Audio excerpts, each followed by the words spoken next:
Welcome to the Failing Writers podcast. Did you know if you play their jingle backwards, you can summon the spirit of Thomas Hardy, who will appear and perform a short jig for your entertainment before fading away into the carpet and leaving a tiny bit of sticky purple residue.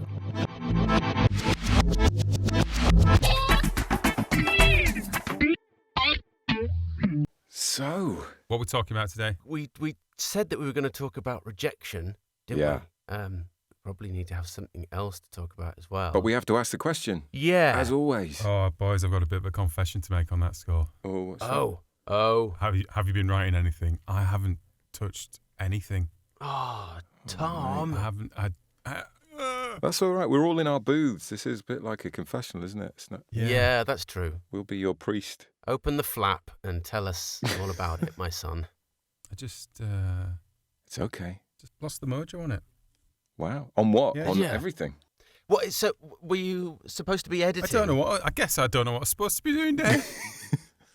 Oh, mate. And then, so I just didn't do anything. Oh, that's terrible. Did you actually sit down? Oh, Did you do the try- classic thing, sit down and try, or you just? It was. No, I It just was pre that even. Yeah, just that thing where you go, I should really just. I just need a bit. Didn't get the motivation. You need a clear goal, Yeah. don't you? As Yeah. your own It protagonist, just felt you need a clear because I was on goal kind of a to bit do. of an upward slope on it, Yeah. and You yeah. lose Hey that ho, momentum. but yeah, feel better now that's out. Now I've been honest with you guys. Do you know what I Yeah. mean? Yeah. Well, try write down 3 Hail Marys, and that'll Right, get you yeah. going, won't it? Yeah. You might have just had a bad week. Might just be hormones, mate. Yeah, could be, couldn't Do it? you know what I Could be, Yeah, could that's be, true. or the weather, Next or week. whatever. Lot Just- going on. Sometimes it just is, isn't it? You've got to accept, and then Perhaps it's because you know that what you really need to do is prepare for self-publishing. Tom. Actually, Yeah, that's what you're holding back Move from. to the next stage. yeah, I think it might be a little bit. Just a thought. Yeah. Have either of you guys come across the Writer's Hour at all?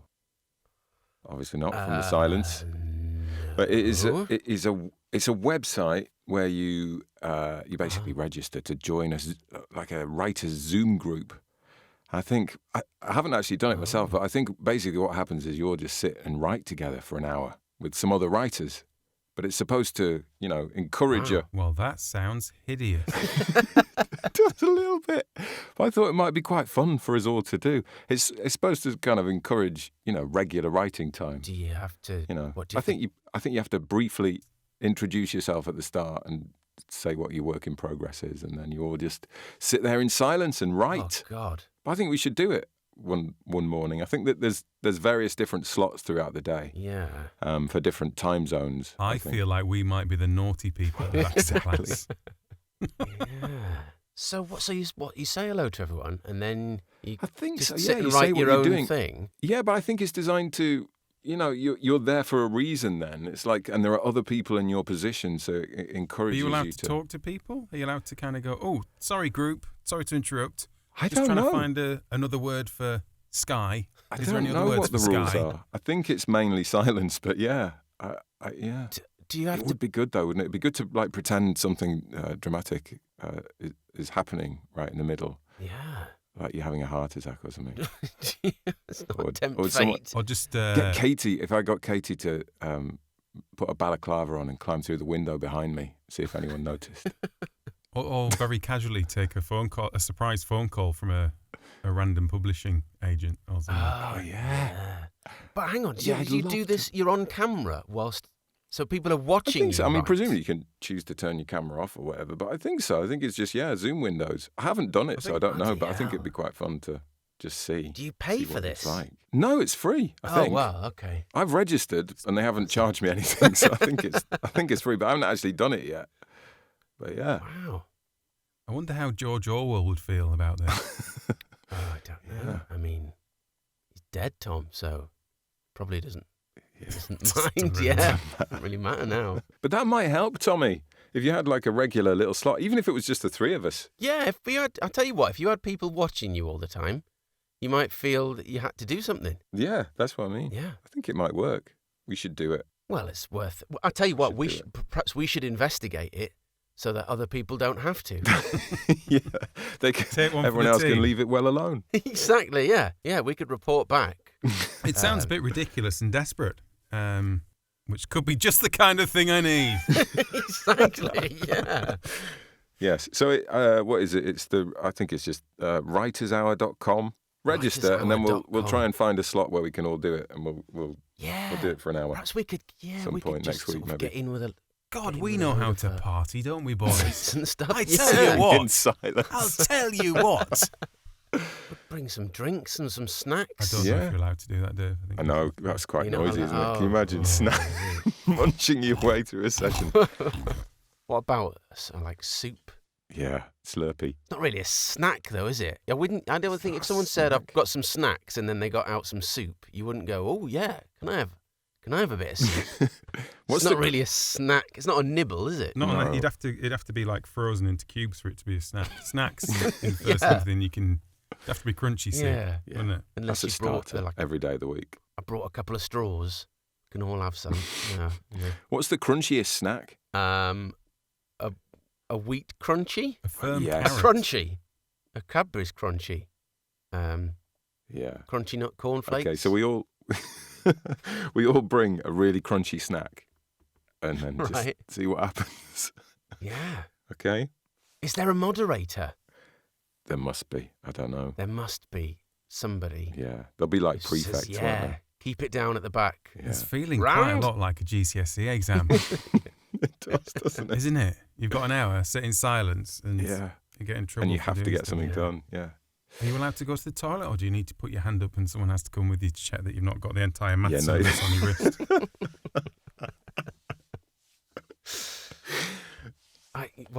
Perhaps we should find out. But Yeah. let's give it a go. Let's just try it. I think it's maybe something that John should find out. I don't think we should all. I think. Okay, Yeah. I'll do one.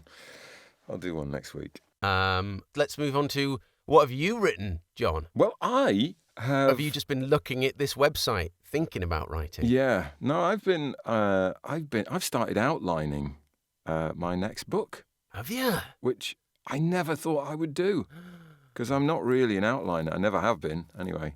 But I've been sort of inspired by Owen and and Beth and various people that we've spoken to, because I feel like this book would benefit from it. What's it about? Talking bushes. How the hell did you know that? It's I've actually written a log line for it. Do you want to hear a log line? Yeah. Yeah. So the working title at the moment, it's not quite there, but it's something like Time Wasted. Time Wasted. The Time Waster or something. I'm not quite sure. But it is... Does it take place in a herb packing factory? And this guy's particularly bad at his job. No, it's not that kind of time. So it's a drunk and disgraced ex-scientist from 2056 hijacks a time machine in order to seek revenge on the man who ruined his career back in 2021. Unfortunately, the time machine's real purpose was to save the human race, warning them of the imminent environmental catastrophe they're happily ignoring. God. Yeah. That So makes a sense. petty vendetta destroys the world. Yeah, so he goes back in time from a totally ruined, horrible Yeah. future, well, an imminent future where the world is basically in flames. Yep. And goes back in time in this time machine in order to exact his revenge on the person that knackered his career. Wow. But that wasn't the real purpose of the time machine. But it's slightly more complicated than that. But that's the basic idea. So obviously he ends up obviously having to try to save the world himself, even though he's a drunken idiot. Wow. Cool. So how far have you got with the outlining? I'm using Blake Snyder's Save the Cat beat sheet, which is the book that I was reading for our little Yeah. book club thing, which I won't go into in detail yet. We'll maybe you do that in a different episode. But it's basically like Sid Field's screenplay Right. structure, but he adds extra beats, sort of to help you, Because with Sid Field, it's a bit more. There are kind of big gaps in the beat, so you're never quite sure where you're going. Right. I don't know if have you read that? No. Dave. That's like a sort of kind of seminal sort of screenplay writing thing. But Blake Snyder's is really prescriptive. I mean, Sid Field's is prescriptive, but it's like you have the break into the second act. It has to happen on page 25, and don't even think about putting it on page 26. Yes. But, when you watch a film, you go, oh, yeah, that exact point does happen at exactly that time in the film. So you think, well, that is quite a good film, so maybe I should pay some attention. Obviously, it's slightly different, I think, with novels, but I think it's quite useful. It's been really useful just to sort of help me put all the pieces together, just to sort of focus on what the story's really all about and where it's going. I always struggle with that. It's a really hard thing to do, isn't it? It's to hold all that stuff in your head. So I thought, no, I'm going to give it a go. Yeah. Write some of it down. That sounds great. Yeah, I'm not a big fan of those sort of. I've read something like that. Those sort of prescriptive things where your screenplay is the film's going to be 90 minutes, so the screenplay needs to be 90 pages long. So this happens on page 1, this happens on page 7. Yeah.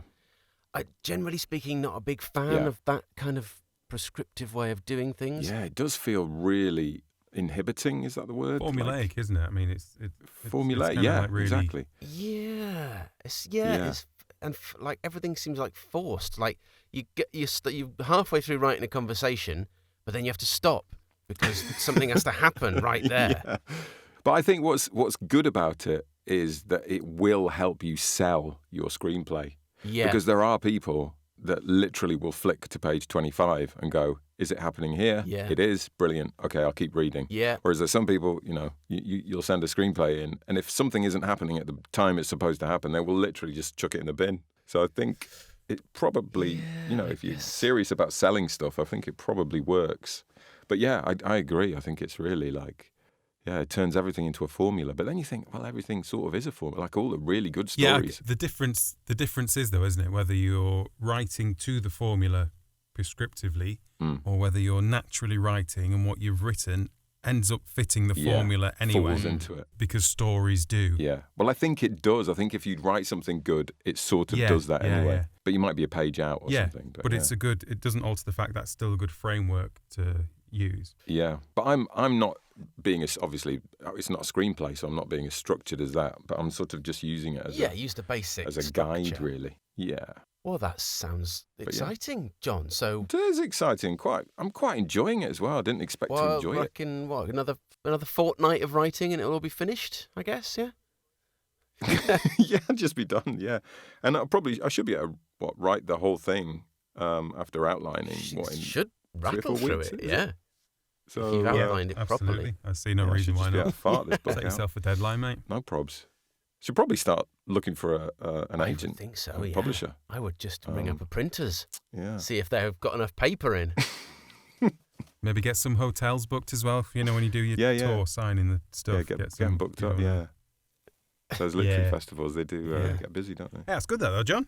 What about you, Betty? I've just been slogging away, writing more of the spooky war book. And as we've established in recent weeks, there are lots of issues with the book. But at the moment, I'm trying my hardest to ignore them and just get to the end. I just want to get to the end. Like I thought you were at the end. So I think that's the right thing. I'm near the end, but I'm finding it really hard to get anything else down because as I'm trying to write stuff, there's a voice in my head saying, yeah, but this is all wrong and all of this has got to go. So what's the point? And I'm I'm just trying to go, no, I have to get a draft finished. I have to be able to write the end before I can go back and change it all. I think you're right, Dave. I think you're dead right with that. Dead right. Exactly. We've done so many interviews and we've done so many things. Yeah. And everyone said you just have to get something down to change. So it doesn't matter if it's rubbish, doesn't matter if it doesn't really make sense or there's holes, just get that first one finished. But I'm finding it really, because every time I even put my fingers on the keyboard, just something in my brain goes, oh, what's the point? Because you're going to throw this all away. Oh my God, Dave, you're so dramatic. I know. But I had a bit of a breakthrough yesterday. I managed to get Oh, it's My over fingers on the keyboard. Yeah, I managed to actually touch. It's so hard. I touched plastic yesterday. That's an awful phrase. Why does that sound so bad? Sounds very euphemistic, that, doesn't it? That's I'm awful. touching plastic. Oh. I don't like that. Don't say that again. All right. Now, and that phrase is banned on this podcast. Never again. Touching anything. But yeah, so I've got. It's getting close to the end now. Yeah, people are starting to die. Well, that's good. That's good. So I've got. So it's basically I've just got to get to the end of this chapter and then wrap it all up in like a little, final chapter, and then that's it. I can have a rest. Is it a happy ending? Have you decided on the ending? Sort of. Yeah, it's happy in some. Yes. I mean, it's as happy as something can be when everyone's dying. when people die horribly. Yeah. But the main, well, the main character doesn't die, so that's happy. As long as the bad people die, that's okay. Isn't Bad it? people die horribly. Good people come close to death, but then don't die. So that's cool. Yeah. And then they all go for a nice cup of tea. Are we going to get to read your first draft, Birdie? Would you consider sending it to us? Do you know what? I was going to do that, and then I started thinking it's so wrong. But I might give it to you anyway. I might give it to you just to sort of yeah, just as a back up. Give us a bit of a laugh, wouldn't it? Exactly. Yeah. Read bits out on the podcast. Let's just do an episode where you pull apart everything that I've done in systematic detail. That would actually be a pretty great episode, wouldn't it? It might be helpful for other people. I'd love to read it. I think it's a really interesting project. Yeah. A really difficult project, but really. I think it might be good for you as well, Dave, to let me and John read it in terms of identifying what the big holes are for things that you might think are disastrous. Might not be. You might be too close to it sometimes, or But more importantly, what the good bits are that you should expand on, and obviously, actually, it would be really good because we have no idea which part is from your brain and which part is from your dad's brain. So we wouldn't have that like prejudice, prejudice of not wishing to get rid of stuff. Sentimental value or whatever. Do you know whatever it is? That's true. Yes, so I'll let you read it. I'll let you read it. Yeah, we should be able to share, shouldn't we? I've got to finish it first. Although it's quite painful sharing sometimes. It's a bit naked, isn't it? It's that thing of not quite knowing what you want from sharing it, though, isn't it? Yeah, that's true. Because if we just come back and go, "That's brilliant, that Dave," you'll think, "Well, it's not really. You're just saying that because it's And then, whereas if we give some, do you know what I mean, structured feedback, and then think, "Oh God, it's going to be depressing." What do I do now? Yeah. Yeah, maybe we don't read it. Maybe we read it, but just keep our thoughts to ourselves. There is something in the process of just handing something over that changes how you read something. Does that make sense? As in, you read it back and you go, well, they're thinking about this, and I'm not sure I'm happy with that line anymore because they're going to look at that and think that's not very good. I think that, it's much harder to ignore stuff, isn't it? It is, yeah.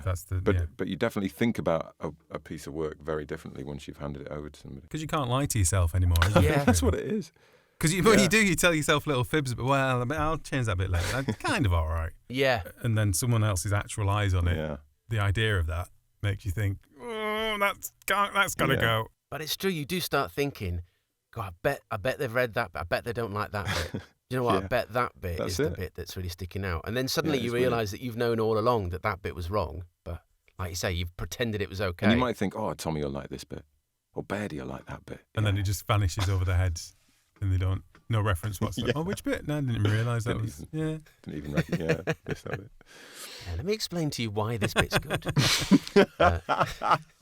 Read it again. That reminds me of all the presentations I did at Galaxy. Let me explain why this ad is good and funny. I can see you're very underwhelmed right now, but let me spend 20 minutes explaining why you shouldn't be. Yeah. But you used to get to do that, didn't you? When you're presenting an advert back, at least, like, sometimes you'd be presenting a 30-second advert, but you'd spend 5 minutes before, setting up. So that by the time they heard it, they weren't thinking about the 30-second advert. They were thinking about your 5-minute explanation of why it was good. Yeah, and it just all fitted in with that. Yeah. I used to even stop in the middle of the ad sometimes and explain what was going on. Yeah, you can't really do that, can you, when you're sort of sending stuff off? No. Not without looking like a complete madman. Yeah. Like bits of notes and things and scrolls. And Here's my 70,000 word book, and here's my 120,000 preface of why you should like it. Hello, this is the Queen of England. When I'm not grooming horses, watching The Crown, shooting things, or petting my corgis, I'm listening to the Failing Writers podcast. It really is bally first rate, isn't it, Boris? Good boy. But we've talked about, haven't we, that we were going to discuss what happens when you do send stuff off to people and you get back sometimes reasonably uplifting letters and sometimes quite horrible rejections. Have you guys had many rejections in your life? Well, I would say that this section of the podcast probably mostly comes down to you, Dave, because I don't think Tom and I have sent a lot of stuff off. What about you, Tommy? No, like you said, my literary career has just been success after success, really. So obviously there was the Co-op Poetry Festival. That just got published. So I figured, it's the pretty start easy. of a long and illustrious career. So after that, it didn't seem really worth sending anything anywhere, because it just seemed a bit too like, oh, you send it, they publish it, and what's the point in that? Good point. No, just basically never finishing anything is a great antidote to rejection, isn't it? Because don't give them the opportunity. That's what I say. No, you never have to be rejected. Yeah, well, I guess so, yeah. I mean, I've sent stuff off and it's just vanished into the dark, like on the BBC Writers' Room or comedy series where you've written bits that were... Oh, you have sent stuff off then? Hilarious, and just you don't get anything back. And you think, that's because you're not funny and you don't understand. I'll show you by not sending you anything else in the future. Yeah. Well, I guess that's the thing, isn't it? Is that actually even getting a rejection is kind of a success in some way, because more often than not, you just don't ever hear anything. You send stuff out into the ether, and the rejection is just never hearing anything back ever again. Which is the ultimate rejection, really, isn't it? But I suppose you can also pretend that maybe they just didn't receive it. Yeah. Whereas if you get an actual letter back, you can't ignore the fact that they've read it and gone, nah. Yeah. That's the problem, isn't it? Because this was sort of... I thought about talking about this because the pharmacy script has now been turned down by 2 separate bursary schemes in the space of 1 year. So although I haven't actually received rejection letters as such, I've just not been selected, which is sort of rejection by proxy, isn't it? But that's one where that happened. I sort of sent the script off to these different schemes and instantly started thinking about the things that were wrong with it. And turned out I was right. But the problem is, like, you never know for certain if the things that I have now decided are wrong with it are the same as the things that the people who read it thought was wrong with it. And that's the problem with not getting feedback, isn't it? Exactly, yeah. Sometimes actually having a harsh, stark rejection letter is a good thing. Have you got any of them? Yeah, well, I haven't got as many as I thought. I thought I'd kept all of them, but I must have had a moment a few years ago where I just burnt everything. But I started sending sketches to the BBC, and I sent a bunch to Hat Trick as well when I was about 18, which is the same age that Peter Cook was when he wrote the one-legged Tarzan sketch. But that's pretty much where our similarity ends, because I got these letters back that just said, thanks.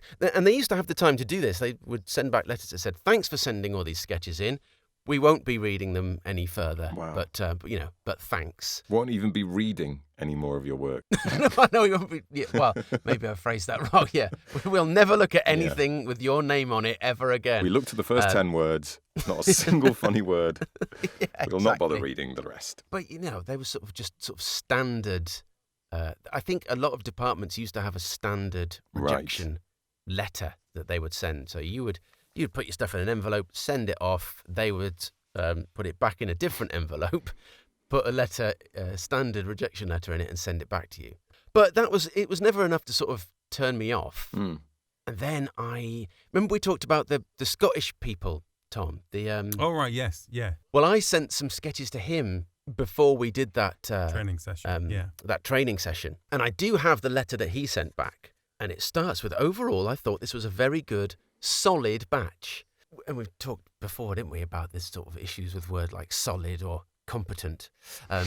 But it was quite an encouraging letter where, he sort of said that things were kind of well written, and if there was like a show if I'd sent these in to a specific show that they were making, he would have asked for, a couple of rewrites, and some of them may have gone into the sort of shortlist.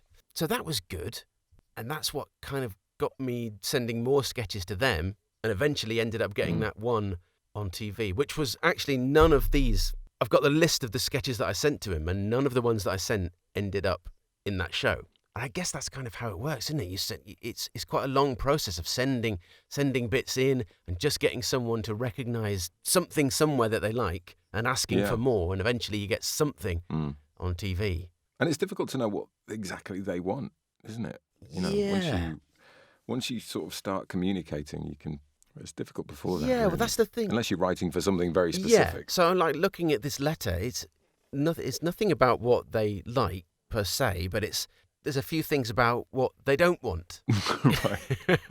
So things like a bit on the long side, a little bit long-winded and overcomplicated, and sort of traditional topics, and rather, so doctor's surgeries and that sort of thing. What they didn't want that. Yes. They wanted. Yeah. So this is what you kind of... Well, that's the thing. It's sort of standard response is that we don't want things that we've had before.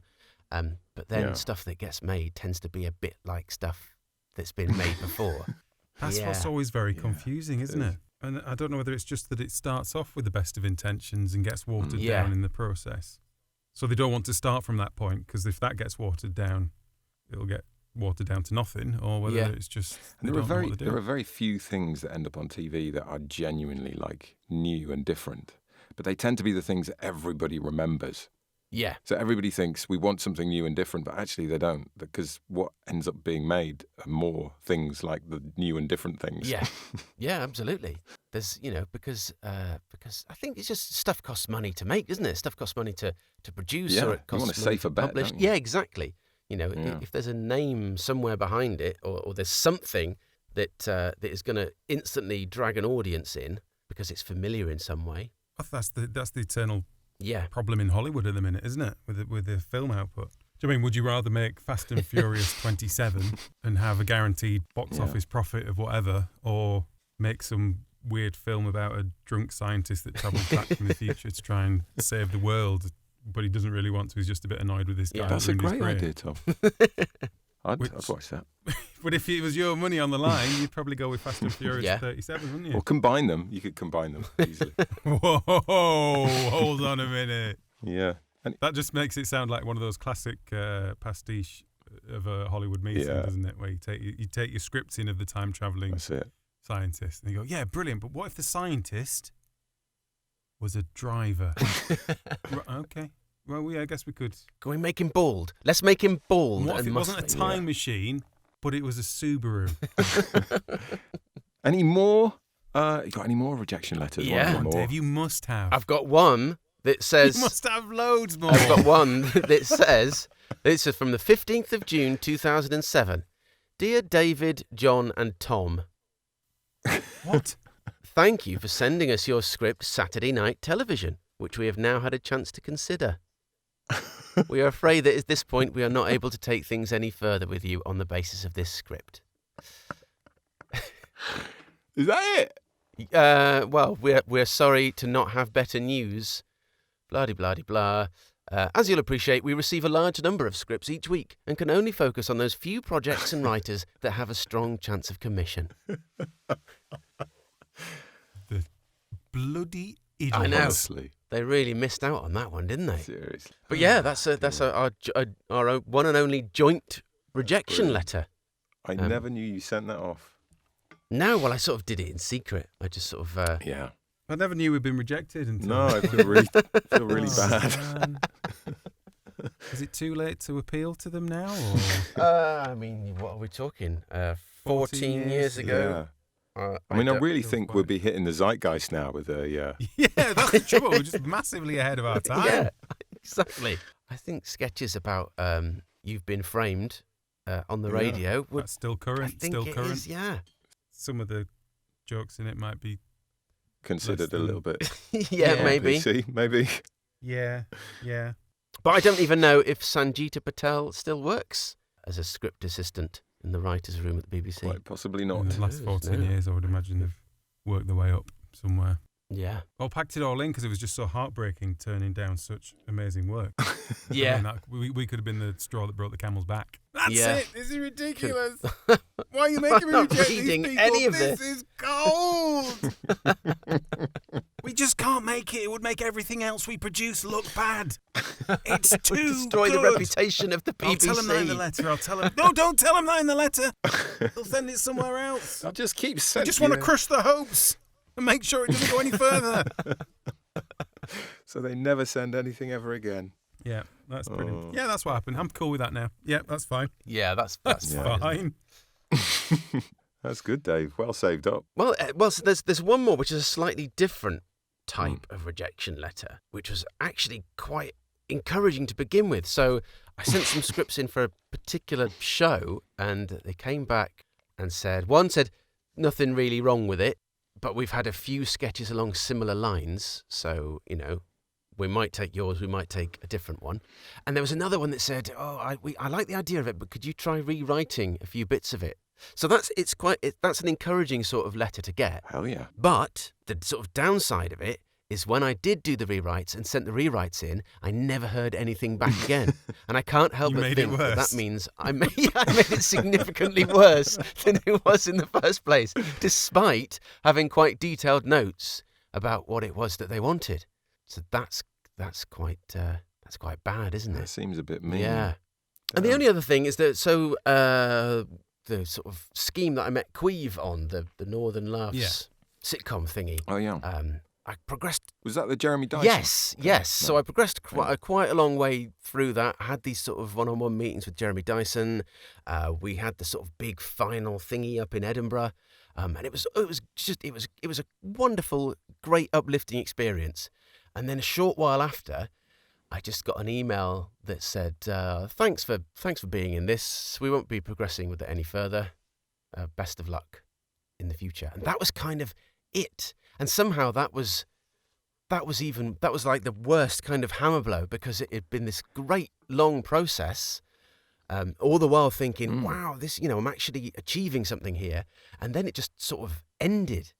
And it wasn't like a harsh rejection. It was just like, yeah, that's that. We're not taking it any further. That's come to an end. Which was quite sort of, quite deflating. So it wasn't designed to lead to anything. No, and I think and exactly, and that's the point. They never said, at the end of this you will become a multi-millionaire or anything like that. I think those are the courses you want to be very cautious of, Dave. Exactly. The ones where they actually say that explicitly are usually the ones where there's something.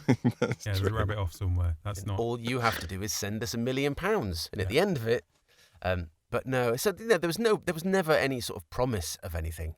But yeah, that sort of it just felt like it reached an end and then just fell off a cliff. I got a nice letter from Jeremy Dyson saying that he liked it and that he enjoyed working with me, and that was good. I've kept that. I was going to say, that's framed on your wall, isn't it? Yeah, well, it said, I think your script was great.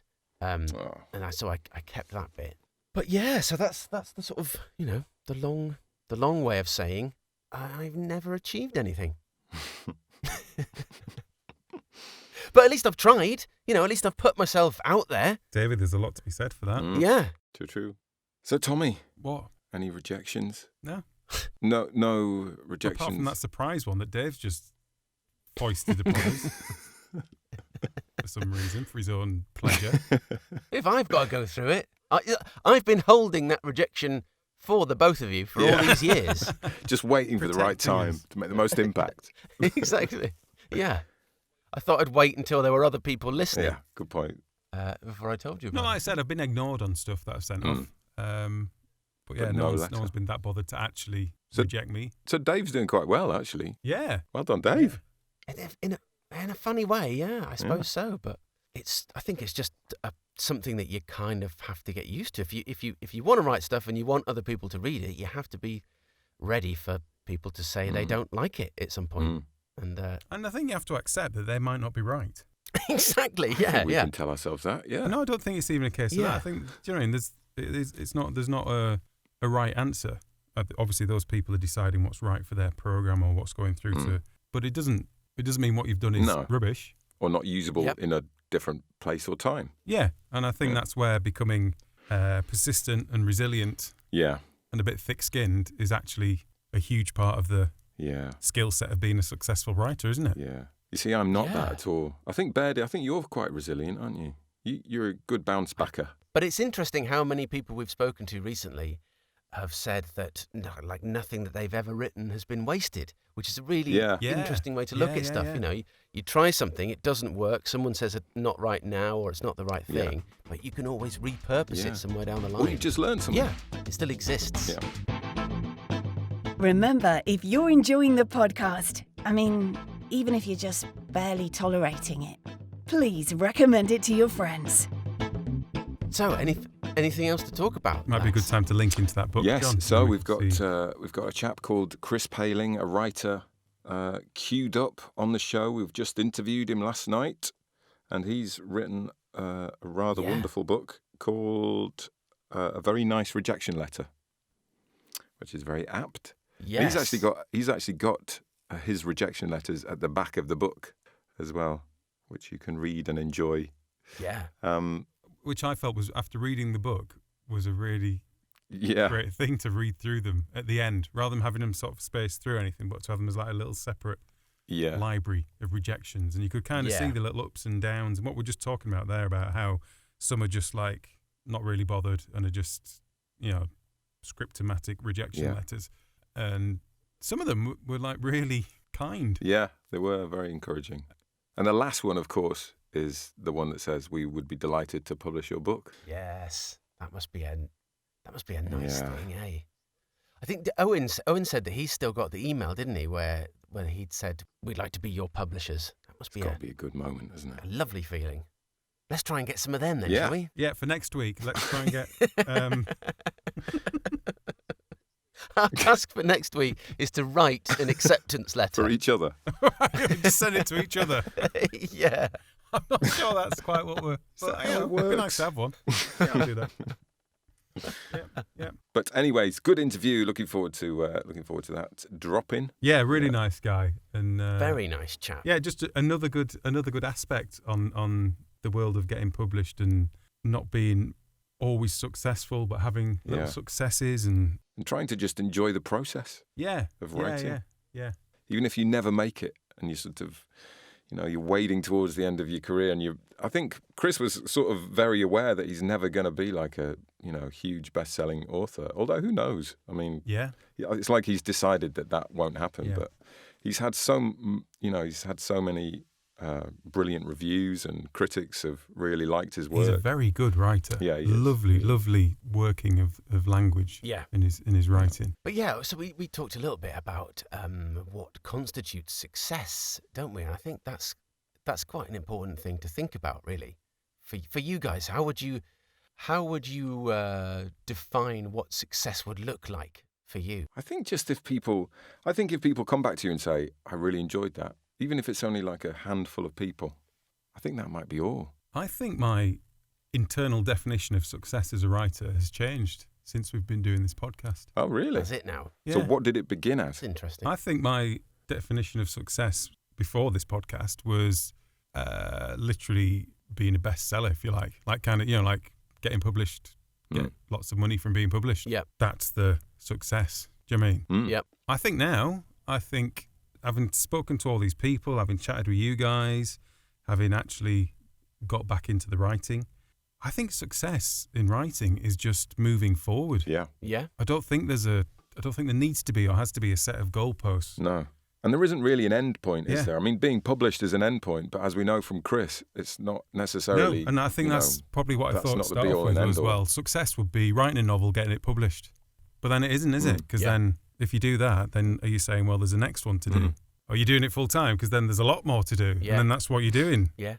And getting one novel published, that's not really success. Yeah. So I think it's very individual, and I think it is just so for me, success will be getting my silly little sales book published, or getting it ready to be published would be a success. Or just be happy with what you've got. No, but I think that's true, and I think that makes it much more manageable as well, rather than having these grand visions in the future that Jonathan Ross moment. Yeah, one step at a time.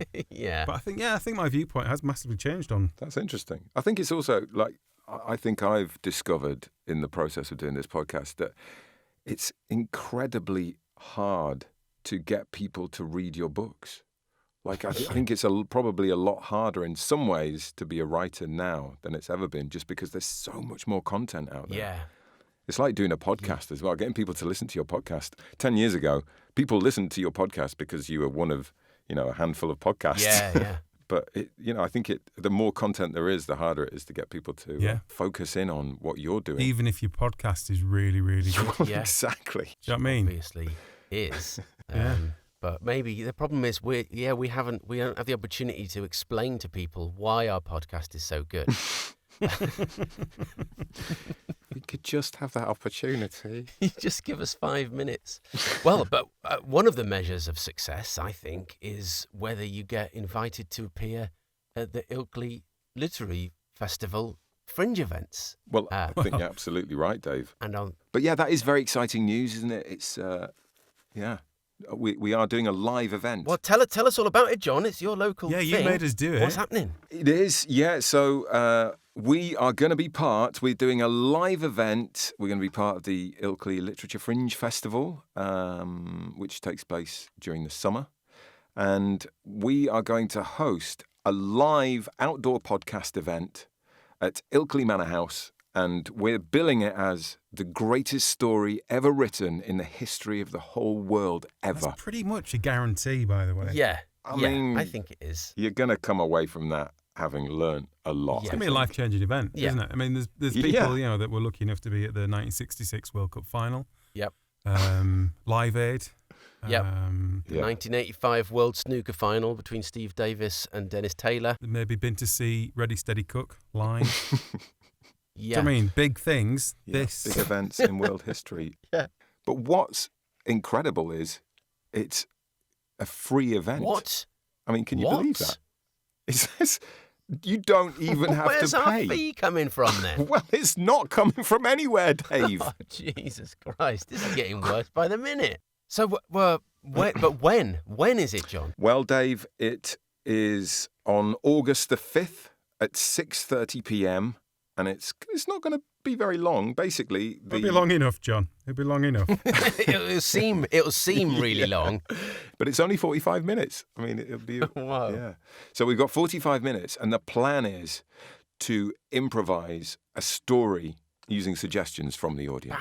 How can people become part of that? Well, audience? We will be posting on our website all the details. I think it is a ticketed event. But we don't have all the details yet. But we'll put it on the website as soon as it's available. And you can just click on that, get a free ticket, and then turn up. And I think there should be some spaces for people just rocking up on the night. So if people went to failingwriterspodcast.com, that would be a good place to see all the details, wouldn't it? Yeah. failingwriterspodcast.com. Yep. failingwriterspodcast.com. There you go. How exciting. Wow. Are you guys excited or trepidatious? I'm a little bit nervous. I won't lie, but it'll be fun. I'm just excited because I think we'll be awesome. Yeah, I think it'll just be really good fun.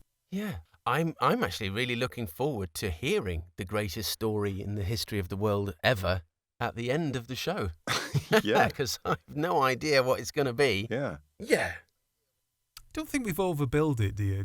Just when you said that out loud, then I don't know if we've. My God, it'll be all right. Yeah, it'll be all right. Right? Yeah, I think so. But yeah, that will be exciting. I for one can't wait. Yeah, it'll be fun. Well, that's another exciting episode of the Failing Writers podcast in the can, isn't it? Yeah. Goodness me, people will be just relieved that it's finished just because it's so engaging, exciting, and informative. What have we got next week then, chaps? What's coming up on next week's show? Next week. We have another interview, don't we? Do we? Who with? The amazing Kaz Tudor. Oh, my goodness me. CJ Tudor. CJ Tudor. In the house. Well, I look forward to that. The British female Stephen King, you mean? Yes, that's the one. That very one, yes. Yeah. Well, If I was you, I'd switch this one off, go to sleep for a week, and wake up when that's released next Monday. Or maybe get hold of one of CJ Tudor's books in the meantime, do some revision, have a read of it, and then next week when we're talking to you, be like, oh yeah, that book, yeah, it's quite good. Yeah, that okay, one. that's probably a better idea. I quite like the idea of sleeping for a week though, Dave, I'm not going to lie. Yeah, it sounds good. Feel.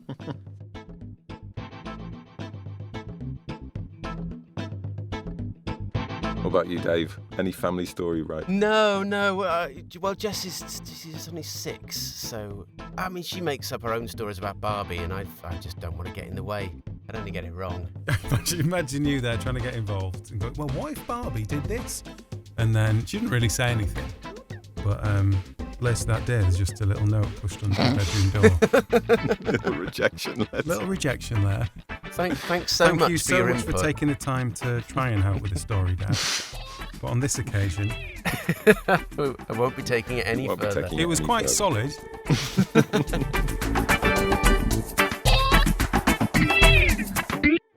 My lord. Where's everybody gone?